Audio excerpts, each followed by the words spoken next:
momento, seu momento de louvor e adoração em comunidade.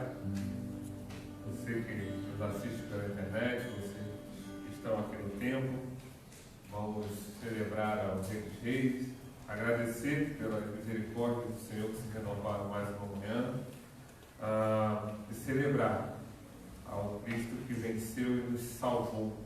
E por isso nós devemos prestar culto ao seu nome. Amém? Passar a palavra para o Ministério do Louvor. Antes a gente vai estar orando. Vou passar a palavra para o Ministério do Louvor e assim dando prosseguimento ao nosso culto. Senhor, muito obrigado, Pai, por essa manhã. Muito obrigado por nos trazer a tua casa, guardados e amparados pelo Senhor, trazidos em segurança para celebrarmos culto ao teu santo nome. Te agradecemos também pela oportunidade que o Senhor nos concede de, ainda que sem poder estarmos todos no templo, o Senhor nos permite estarmos todos em comunhão com o Senhor, em comunhão com a sua igreja, através das mídias sociais. Abençoe, Pai, aqueles que nos assistem pela internet, aqueles que participam do culto nas suas casas. Essa é a nossa oração, Pai, em nome de Cristo. Amém.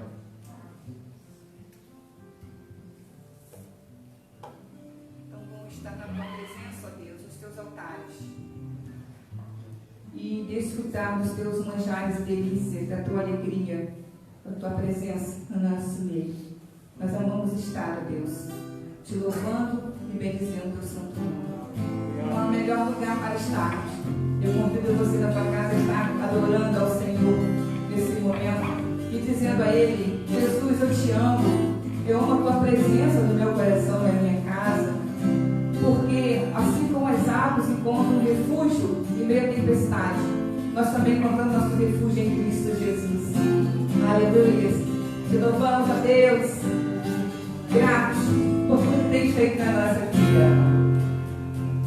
Jesus, eu amo estar em tua presença.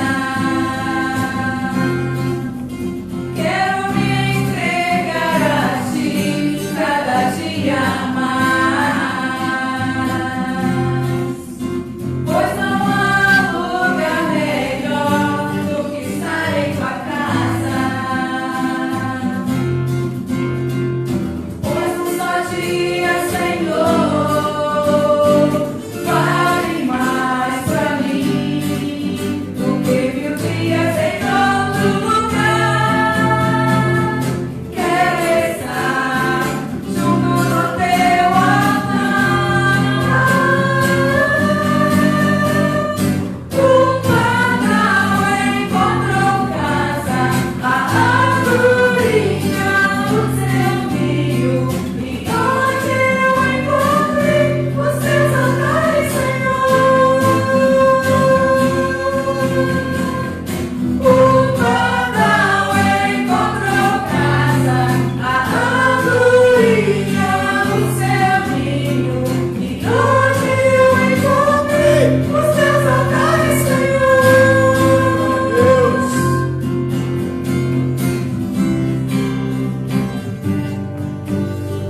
diretamente a esse lugar de adoração. E isso é muito profundo porque vem direto do coração do nosso Deus. É graça nos dada, oferecida pelo grande e poderoso Deus. Um amor que não tem medida. E é um amor que a palavra de Deus diz que nada vai poder separar de Deus e de nós esse amor. Porque só o Senhor tem para nos dar. Tenha nisso, querido. Você não está sozinho, você está coberto pelo grande amor do Todo-Poderoso soberano Deus. Aleluia!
Só o Senhor pode nos trazer paz e alegria.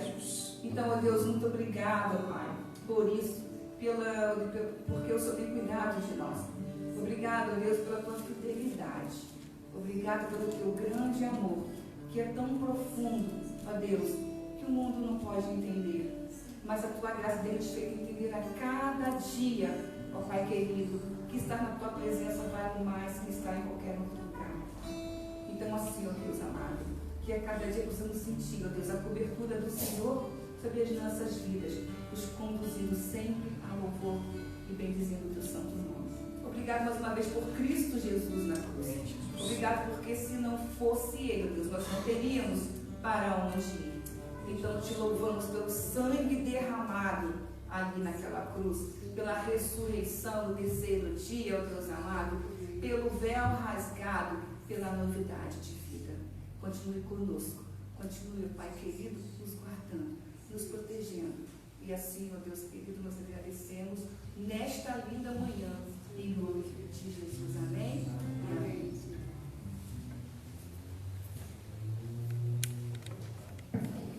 Amém. Salmo 84, do verso 9 ao verso 12.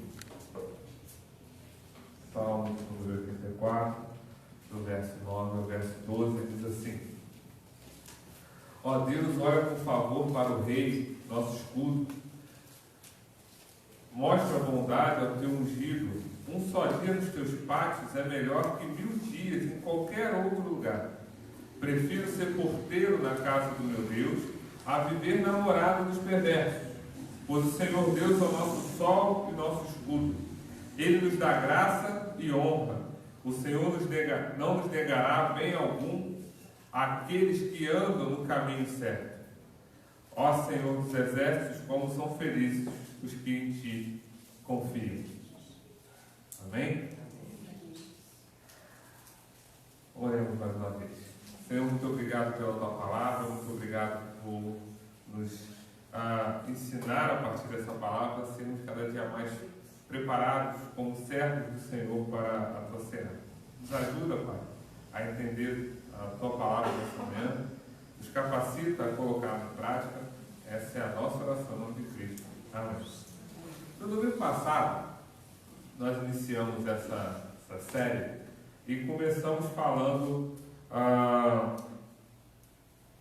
sobre a experiência do salmista em relação à comunhão com a igreja local, que é um relacionamento de discipuladores, é um relacionamento que vai além do culto presencial, vai além do culto em comunidade, é um relacionamento de comunhão que tem durante todos os dias e não só nos momentos de culto coletivo. É o melhor lugar para se plantar as nossas vidas. E aí, na primeira mensagem, vimos que a igreja local é um lugar irresistível. A gente viu lá o versículo 1 ao verso 4, e a gente vai ler para a gente lembrar os versículos. Diz assim: como é agradável o lugar da tua habitação, ó Senhor. Sinto desejo profundo, sim, morro de vontade de entrar nos pátios do Senhor. Com todo o meu coração e todo o meu ser aclamarei ao Deus vivo. Até o pardal encontra um lar e a andorinha faz um ninho e cria seus filhotes perto do teu altar, ó Senhor dos exércitos, meu Rei e meu Deus. Como são felizes os que habitam em tua casa, sempre cantando louvores a ti. Depois, na segunda mensagem, que foi quarta-feira, descobrimos que o vale do sofrimento é uma oportunidade imperdível e que dele se retira maior ensino e maior proveito quando nós caminhamos em comunidade. Então, estávamos lá também na quarta-feira e vimos isso. O tema da mensagem foi esse. E quem conseguiu compreender a mensagem compreendeu que a partir do sofrimento a gente consegue, em comunidade, ser aperfeiçoado como corpo de Cristo e aí sim vivenciar e experimentar dos mananciais que surgem mesmo nos vários desertos de Baca.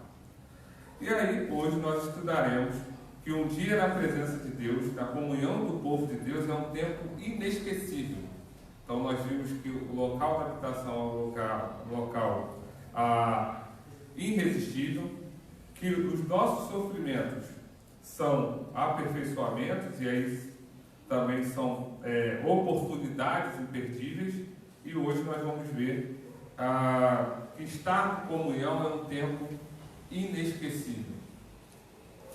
Considere por um minuto que você, por alguma razão, tenha ouvido de Deus que você só tem mais um dia de vida.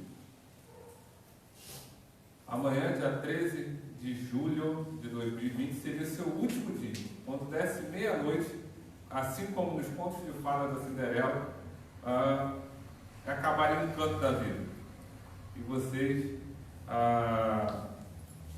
voltariam para casa. O que nós faremos? Ou o que você faria com esse único dia que você vai ter na sua vida? A pergunta é difícil de responder. Não é uma das perguntas mais simples. Porém, suspeito eu, que a maioria escolheria passar o seu último dia com as pessoas que amam. Aproveitar as últimas horas de vida com aqueles que são mais importantes nessa vida. Com os filhos, com os pais, com os cônjuges. De fato, gostaria de estar com quem ama. No versículo final do Salmo 84, Davi deixa a impressão de estar pensando nessa possibilidade, e ao concluir ele diz: um só dia nos teus pátios é melhor que 1000 em qualquer outro lugar. O salmista nos deixa a impressão que se ele tivesse só mais um dia, ele ia querer estar em comunhão na casa de Deus. E mais do que isso, na presença de Deus. Então, a pergunta é: por que um dia nos pátios de Deus, na casa de Deus, servindo a Deus, pode ser um tempo tão precioso e inesquecível assim, ao ponto do salmista dizer: olha, um dia já vale mais do que 1000. Permita eu destacar duas possibilidades. A primeira delas, as posturas que nós desenvolvemos a partir do momento que nós estamos em comunidade. Então a gente aprende a ter uma nova postura em relação à vida, e as provisões que nós desfrutamos em comunidade. Então, as posturas que nós adquirimos e as provisões que nós recebemos do Senhor. E aí, quais são essas posturas que nós definimos, ou desenvolvemos melhor? Crescer pode ser doloroso, e a gente viu essa semana na devocional virtual que Jesus crescia em graça, conhecimento e estatura. Não nessa ordem, né? Estatura, conhecimento e graça. E aí nós percebemos como é importante entender esse crescimento de Jesus, e também como isso é importante para a nossa vida, para entender o nosso desenvolvimento. Crescimento pode ser doloroso, mas é importante. Como é abençoador poder crescer. Crescimento é demonstração da graça de Deus na vida das pessoas. É saúde e vida. Um corpo saudável cresce. O organismo saudável cresce, desenvolve. Se a gente for pensar na vida de Samuel, vai em 1 Samuel 2,21, diz: o Senhor abençoou Ana, e ela engravidou e deu à luz 3 filhos e 2 filhas. Enquanto isso, Samuel crescia na presença do Senhor. Então, crescer, não só crescer fisicamente ou em estatura. Envelhecer não significa amadurecer.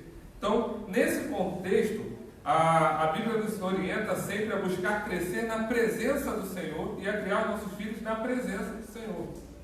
Samuel 3,19 diz: à medida que Samuel crescia, o Senhor estava com ele e todas as suas palavras se cumpriram. Se a gente for passar para o Novo Testamento, lá em Lucas 1,8 a gente vai ter a figura de João Batista, que cresceu e se fortaleceu em espírito e viveu no deserto até chegar o tempo de se apresentar ao povo de Israel. Em Lucas 2,40, o texto que eu comentei no início, Jesus foi crescendo saudável e forte, era cheio de sabedoria e favor de Deus, o favor de Deus estava com ele. O crescimento da vida cristã pode ser medido pelas posturas que nós desenvolvemos, a forma como nós olhamos o mundo, a forma como nós tratamos os outros e a forma como nós olhamos a nós mesmos dentro desse corpo. E aí o salmista vai falar isso quando ele diz que ele prefere estar como um porteiro na casa de Deus do que gozando da vida em qualquer outro lugar. Ele não busca os holofotes, embora fosse um levita. É um salmo, é uma música, é um levita, né? Então, embora ele fosse um levita, boa parte das atividades dele ele poderia lembrar. Mas a que ele lembra é a que teoricamente era de menos destaque, que era de porteiro. Que muitos levitas de nossos dias esquecem, é que os levitas serviam a casa de Deus, então só tocavam seus instrumentos. Né? Então, esse crescimento é tão importante ao ponto da gente olhar para nós mesmos e entender que o nosso maior papel na comunidade dos santos é servir. 1 Samuel 2,26 diz: enquanto isso o menino Samuel crescia e era cada vez mais estimado pelo Senhor e pelo povo. Os outros olhavam para Samuel e viam, de alguma forma, a graça de Deus sendo manifestada na vida dele e se cumprindo a promessa feita à sua mãe. Espero e acredito que quando as pessoas olhem para nós, eles precisam ver a graça sendo revelada e nós sendo transformados diariamente e já olharem e verem que Deus age de alguma forma na vida da gente. É isso, é essa postura que se espera de alguém que vive em comunidade. Mateus 11:11. Eu lhes digo a verdade, de todos os que nasceram de mulher, nenhum é maior que João Batista. E, no entanto, até o menor no reino dos céus é maior que ele. Esse adjetivo, pode a palavra, né? Essa característica dada a João Batista não foi dada a nenhum outro profeta. Então, quando olham para João Batista, Jesus diz para João Batista que de mulher nenhuma nasceu, né, profeta maior do que João Batista, porque esse, inclusive, testifica acerca de Cristo, diz que ele é, no máximo, um padrinho de casamento, está ali do lado da festa, vendo o noivo e a noiva se relacionarem, que é a igreja de Cristo, e ele apenas só está ali celebrando junto. É nesse contexto que João Batista é visto como um grande profeta, todavia, o menor no reino é maior que ele. A lógica é desconstruída, o status é desconstruído, e servir é mais importante do que ser qualquer tipo de autoridade, entre aspas, na comunidade. Lucas 2, 46 e 49 diz assim: por fim, depois de 3 dias, acharam Jesus no templo, sentado entre os mestres da lei, ouvindo e fazendo perguntas. Todos os que ouviam se admiravam do seu entendimento e das suas respostas. Quando viram seus pais, ficaram perplexos. Sua mãe lhe disse: filho, por que você fez isso conosco? Seu pai e eu estávamos aflitos, procurando você por toda parte. Mas por que me procuraram? Perguntou ele. Não sabia que eu deveria estar na casa do meu pai? A gente tem a tendência de olhar para esse texto e ver o Jesus Deus. Mas nesse texto se revela o Jesus homem. O menino, a criança, o adolescente, que tinha uma sólida formação e que senta para ouvir e aprender dos líderes. Jesus, sendo Deus, ele senta e pergunta para aqueles doutores da lei o que eles acham. E o que impressiona aqueles doutores da lei é que ele perguntava coisas profundas e não coisas superficiais, típicas daquela faixa etária daqueles adolescentes que chegavam na igreja. O que está sendo revelado aqui é, primeiro, que Jesus tinha uma formação, conhecimento importante quanto Jesus homem. Ele tinha um respeito às autoridades como Jesus homem. Embora ele entendesse que ele era Deus, existia naquele momento uma autoridade que poderia ensinar algo ao Jesus homem que ele ainda não sabia. Jesus cresceu normal como uma criança. Amém? Amém. Ele precisou aprender. Vocês podem não acreditar, mas Maria trocou as fraldas de Jesus. Ele não nasceu sendo Deus e indo no banheiro sozinho. Ele ia no banheiro. Então, às vezes, a gente esquece do Jesus 100% homem que precisou ser ensinado. E mesmo sendo Deus, não julgou com usurpação ser igual a Deus. E aí ele vai e aprende. E apreende daquilo que é ensinado. Contrário do povo que se levantava de dura cerviz, que não entendia o que era ensinado, que não praticava o que era ensinado, que estava assiduamente no templo, mas não era povo de Deus. O crescimento espiritual, pelo que notamos nesse texto e nos outros, pode ser medido e avaliado através de pelo menos 3 posturas diante de Deus. Ou melhor, 3 posturas: diante de Deus, diante dos homens e da própria casa do Pai.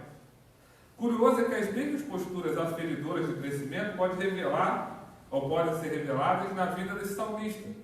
Vamos ver só. Do verso 9 ao verso 11, a postura do salmista ele é piedoso. Se nós olharmos para o texto do versículo 9 ao versículo 12, nós vemos o salmista extremamente piedoso. confiando no Senhor, sabendo que é o Senhor que o guarda, o dirige, sabendo que é Ele a quem deve ser servido, e não importa qual seja a função que ele vai exercer naquela tempo, ele só quer estar na presença do Senhor. Isso é o mais importante para ele em todas as coisas. A segunda postura é que ele está pronto a servir. Como eu falei no início, ele preferia ser porteiro de Deus do que viver nas moradas do perverso. E terceiro, ele priorizava a própria casa de Deus. Um dia na casa de Deus é um tempo inesquecível, porque contribui para o nosso crescimento, permitindo-nos desenvolver posturas piedosas, serviço e priorizar o que de fato é importante na vida. O estar em comunidade, estar na casa de Deus, e aí a gente tem que lembrar que estar em comunhão não necessariamente é vir aos cultos, é estar assíduos no templo. Não é isso. Muito pelo contrário. Se a nossa comunhão se limita a 1h30, que agora é uma, né, do culto domingo de noite, a 1h na quarta-feira, sempre aqui, na quarta-feira, a alguns minutos da escola dominical, quando você tem a capacidade de colocar o relógio para despertar e acordar cedo no domingo.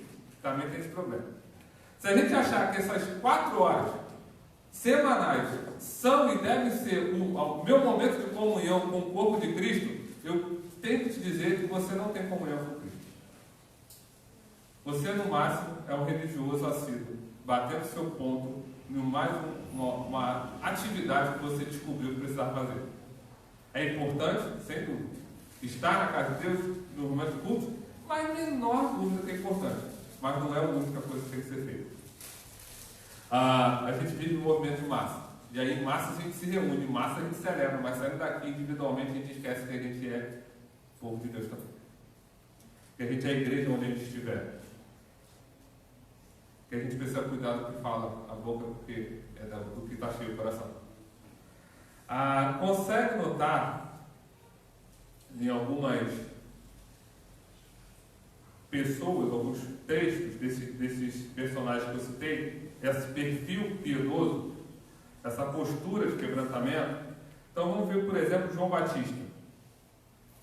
João 3, 28 a 30 diz assim: vocês sabem que eu lhes disse claramente, eu não sou o Cristo, estou apenas para preparar o caminho para ele. É um noivo que se casa com a noiva, o amigo do noivo simplesmente se alegra de estar ao lado dele e ouvir os votos. Portanto, muito me alegro com o destaque dele. Ele deve se tornar cada vez maior e eu cada vez menor. Postura piedosa de quebrantamento de João Batista. Importa é que o nome de Cristo seja exaltado. Importa é que o nome de Cristo seja reconhecido. No caso de Davi, a gente consegue perceber o serviço. Diz assim, Atos 13, 36. Tendo, pois, Davi servido ao propósito de Deus em sua geração, adormeceu. Foi sepultado com seus antepassados e o seu corpo se decompôs. E verifica-se ainda o zelo pela igreja do Deus vivo, assim como se viu Jesus quando ele purificou o templo, entrando lá em João 2, 16 a 17, com uma zorraia, descendo do chicote, literalmente, nos cambistas, e falando assim: vocês estão transformando a casa do meu pai em um comércio, em um negócio. E os discípulos lembraram do que estava escrito: o zelo da casa do pai nos consumirá. Pensando nesses 3 aspectos, eu te convido a fazer uma análise típica de dia de ceia, já que a gente está tendo ceia todos os domingos agora, esse mês.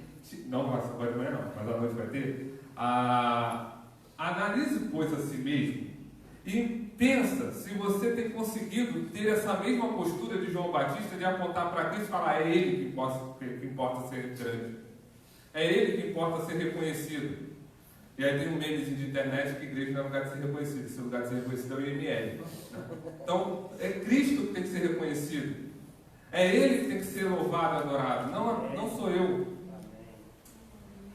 É Ele que tem que ser engrandecido, não o meu nome. É Ele que tem que ser colocado na mais alta honra, não eu, e não a minha denominação. E não a minha visão de mundo, mas o próprio Deus, que está sentado no trono e que reina. Postura de serviço. Assim como Davi serviu a sua geração, aos propósitos de Deus na sua geração, nós temos servido aos propósitos de Deus na nossa geração ou temos servido a outros propósitos? Qual tem sido o propósito de Deus na minha, na sua geração, e nós temos executado esses propósitos?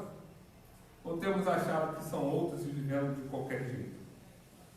E para concluir esse ponto, olhando o próprio Cristo, Jesus, olhando para aquele comércio que se tornou a igreja, ou o templo, né? Ele vira e fala assim: não pode ser assim, está errado.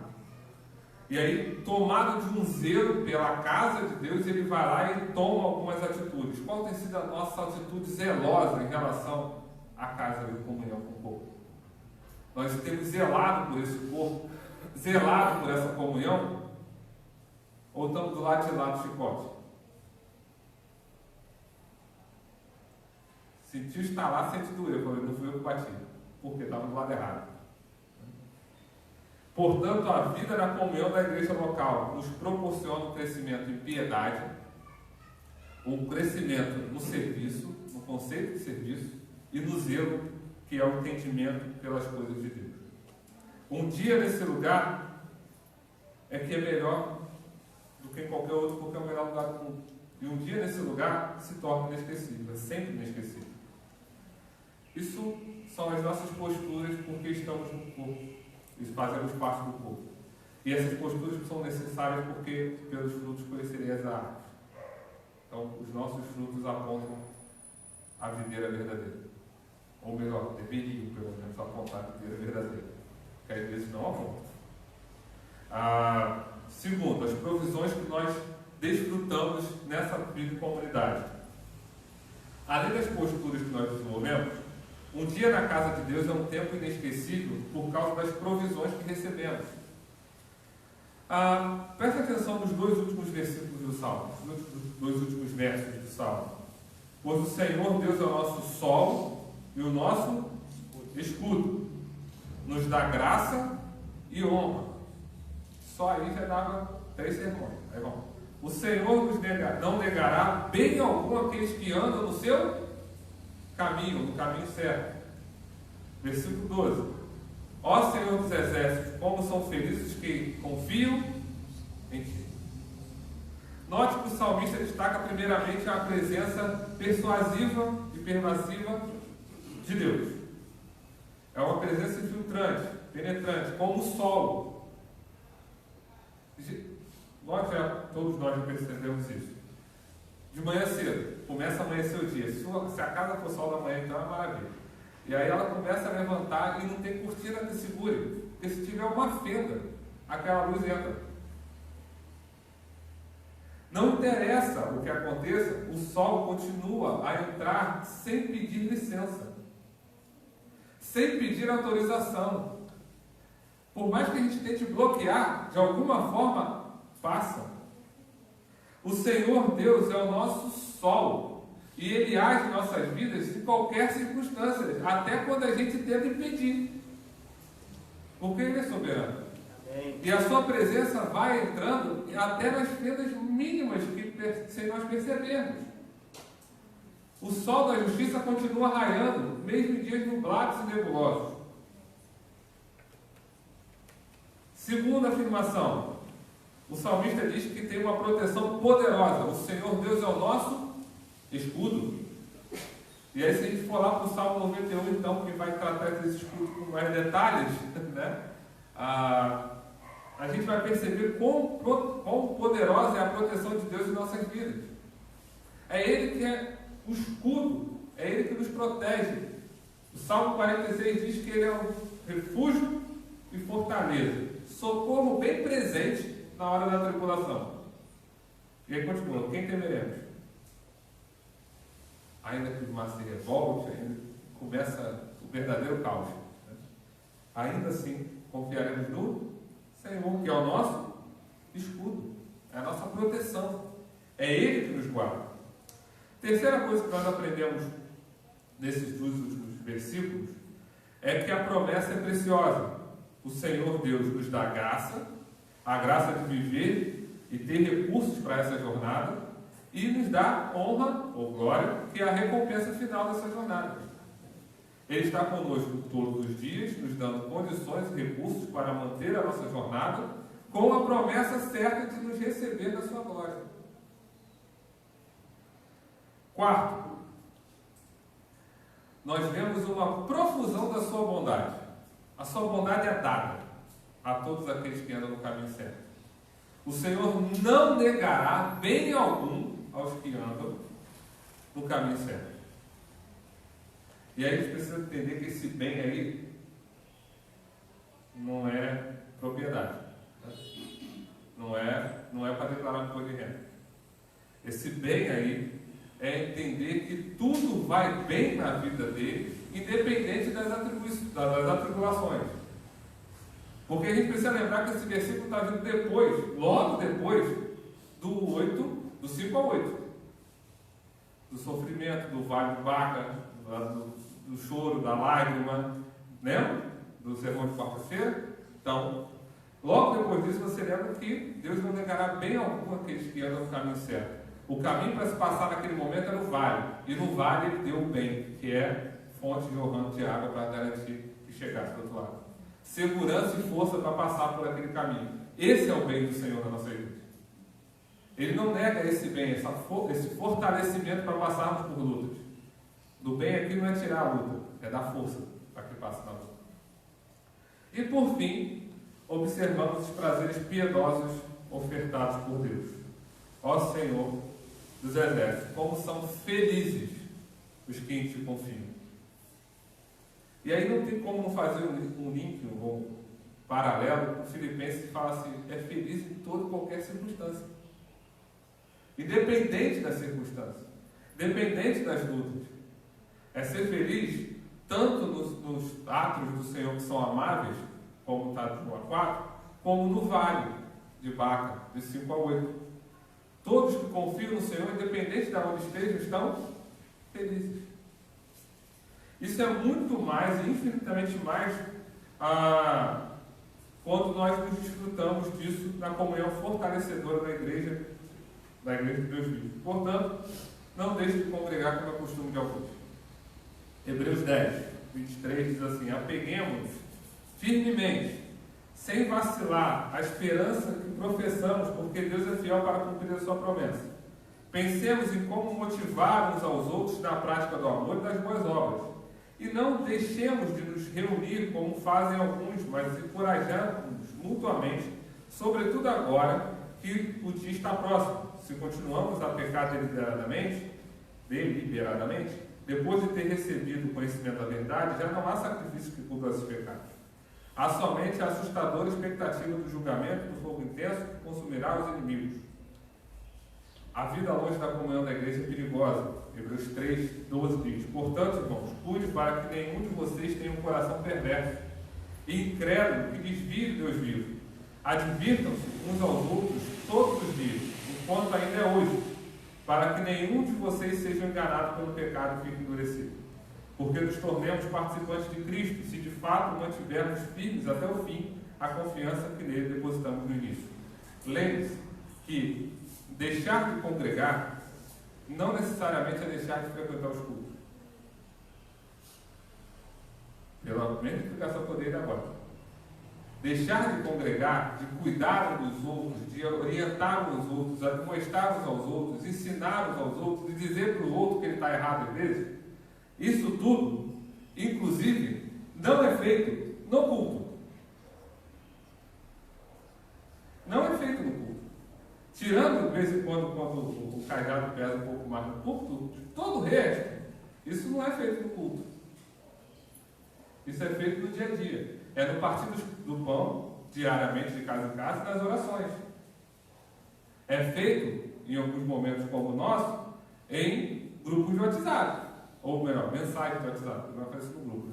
Mensagens de WhatsApp. Né? Ontem eu conversava com o pessoal da devocional, estava presente na devocional, e falava isso, como a gente tem desconstruído alguns conceitos. Já fiz gabinete meia-noite, que eu não faria na igreja, por exemplo. Né? Já fiz, ontem eu estava no gabinete, 2 minutos depois eu já estava na devocional, cabeça está nó, mas no gabinete virtual, né? Porque na mesa da sala. Mas vamos lá. Né? E assim a gente vai cuidando dos outros, mesmo sem poder estar juntos, fisicamente. Assim a gente vai admoestando uns aos outros, ensinando uns aos outros, mostrando para os outros que aquele sofrimento nada mais é do que aperfeiçoamento dos santos. Que essas lutas servem para nos trazer a lembrança que nós somos dependentes exclusivamente de Deus. Que nossa força não está no nosso braço. Na casa de Deus, ou na comunhão dos crentes, nós recebemos provisões indispensáveis para a nossa sobrevivência. De volta onde nós começamos. Se você soubesse que amanhã seria o último dia da sua vida aqui na Terra, como você viveria? Que Deus nos ajude a gastar cada dia que nos resta de forma santa e bendita na presença dele, desfrutando da doce e fortalecedora comunhão dos santos, seja na casa do Deus vivo, que é a igreja, e seja no partir do pão de casa em casa. Somente assim conseguimos ter posturas de cristãos piedosos, de serviço, de zelo pela fama do nome do Senhor. Somente assim é que desfrutamos das inúmeras provisões que apenas a comunhão com os santos nos permitem. E para concluir, ouçamos o que Paulo exortou aos Efésios. Efésios 5, de 15 a 21. Tenham cuidado com a maneira como vocês vivem. Que não seja como insensatos, mas como sábios, aproveitando ao máximo cada oportunidade, porque os dias são maus. Portanto, não sejam insensatos, mas procurem compreender qual é a vontade do Senhor. Não se embriaguem com vinho, que leva à libertinagem, mas deixem-se encher pelo Espírito, falando entre si com salmos, hinos e cânticos espirituais, cantando e louvando de coração ao Senhor, dando graças constantes a Deus, ao Deus Pai, por todas as coisas, em nome do nosso Senhor Jesus Cristo. Sujeitem-se uns aos outros por temor a Cristo. Faça da sua vida, na presença de Deus e da sua comunhão na igreja de Mangaratiba, ou na sua igreja, se você não é membro ainda de Mangaratiba. Né? O ainda, porque se está assistindo, já está com o pezinho. Brincadeiras à parte, a sua comunhão na sua igreja local, no nosso caso, a igreja de Mangaratiba. A igreja é o melhor lugar do mundo para se viver. Portanto, eu deixo alguns desafios para você. Primeiro, arrependa-se e creia em Jesus. Todos precisam de perdão e salvação. Todos pecaram, todos carecem da graça de Deus. Todos. Então, arrependa-se. Professe sua fé através do batismo e junte-se à igreja local. Todos precisam de comunhão. Participe regularmente dos cultos, das PCLs, dos ministérios, oferecidos pelos departamentos da igreja. Todos precisam ser edificados, e é nesses grupos que nós nos edificamos. Esteja regularmente na ceia. Todos nós precisamos do autoexame constante e da prestação de contas nossa com o Pai. A igreja é o melhor lugar do mundo para se viver. Mas nós precisamos também sermos a cada dia aperfeiçoados para viver nesse lugar que é o melhor do mundo. A cuidar uns dos outros, a aperfeiçoar uns aos outros, a amadurecer e crescer. Esse é o desafio. Que todo cristão, a exemplo de Cristo, cresça em estatura, sabedoria e graça. Diante de Deus e dos homens. Porque se você não tem, ou não é reconhecida sua sabedoria e graça diante dos homens, tenha certeza que também não é reconhecida diante de Deus. Que Deus nos abençoe. Encerramos nossa série no Salmo 84. Aguarde o próximo. Eu estou falando que aqui na igreja a gente vai até Netflix. É série na devocional, é série no culto à noite, é série na quarta-feira, é série no domingo de manhã. Só tem série. Mas são melhores do que na Netflix. É a palavra de Deus, né? Não é por causa dos pregadores, não. É por causa da palavra de Deus, que é melhor que qualquer coisa. Amém? Vamos orar? Encerrando nosso culto. À noite nós retornaremos para o culto às 19 horas, com ceia. Respeite lá as letrinhas do boletim, né, para evitar que exceda muito o número de pessoas no tempo. A gente tem mais ou menos um cálculo para poder respeitar os decretos municipais. Então, mas estão todos convidados para participar do culto pela internet, pelas redes sociais da igreja. Lembrando que a ceia não é transmitida, mas todo o restante do culto sim. Então todos bem-vindos, tenham todos um bom dia. Oremos. Senhor, muito obrigado, Pai, pela tua palavra que é viva, eficaz, possível e completamente necessária para a transformação de vida. Nos ajuda, Pai, a sermos transformados ainda mais por essa palavra e sermos cada dia mais preparados para sermos servos do Senhor. Mais parecidos com Cristo, que é o objetivo, ou deveria ser o objetivo de todo cristão. Que nos ajuda, Pai, a crescer cada dia mais em estatura, conhecimento e graça. Assim, Pai, que nós possamos fazer o Teu nome conhecido de forma mais eficaz e ainda mais poderosa através da manifestação da Tua graça em nossas vidas. Nos ajuda, nos capacita, abre nossas mentes e corações para entendermos que a cada dia os Teus propósitos e servirmos a nossa geração através deles. Essa é a nossa oração, Pai, em nome de Cristo. E que a graça do nosso Senhor e Salvador Jesus Cristo, o amor de Deus Pai Todo-Poderoso, Criador dos céus e da terra, e as ternas e doces consolações do Espírito Santo, repouso e permaneça sobre as nossas vidas, sobre todo o povo de Deus espalhado sobre a face da terra, não só hoje, mas para todos sempre. Amém. Que Deus nos abençoe. Tenham todos um ótimo dia.